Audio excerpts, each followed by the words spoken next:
Around my area, there's an old urban legend of a condemned tunnel that used to be a part of the railroad that ran throughout my town.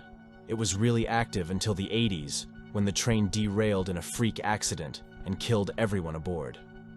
The tunnel the train ran through was devastated, only made worse by the crews who cleared the rubble in an attempt to save all of the passengers on the train. Once all the bodies were recovered, and the city confirmed there were no survivors aboard, the city decided to condemn the tunnel rather than spend the money to fix it and the rails inside.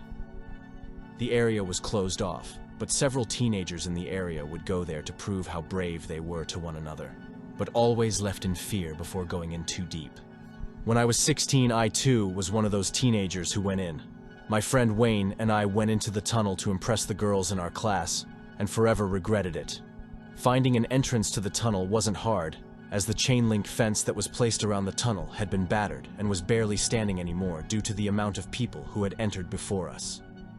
As soon as we entered, the first thing we saw were pieces of the wreck that had been left after the accident. While the train had derailed, there were some cars that were still standing. The main thing people would do is explore the cars and see how long it would take someone to back out in fear and leave. As we went in to explore the tunnel, Wayne and I turned on our flashlights and walked deeper inside. Most of the tunnel had been demolished by the damage done by the train. Rubble from the ceiling had fallen down, and most of the area was only accessible from walking through the cars. From what we had heard, there were 3 cars that had crashed into the tunnel. It seemed as though everyone ran out after the first car, but Wayne and I were determined to make it through all 3.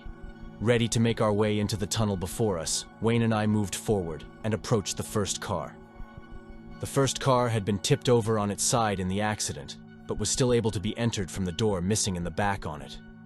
Walking in, we could immediately see why most people ran as soon as they walked in.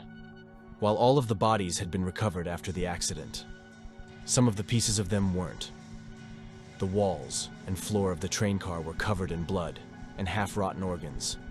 One of the seats had been knocked over on the floor, and someone's decayed leg was crushed underneath. The air was filled with the smell of rotting flesh and death. It took everything to not puke from the sight alone, let alone the oppressive stench that dominated the room. As we walked further, Wayne stepped on the severed hand of someone who had died here decades ago, disturbing the maggots and ants that called the mutilated hand home. This was what drove Wayne over the edge and caused him to vomit on the side of the rows of seats that ran parallel to us.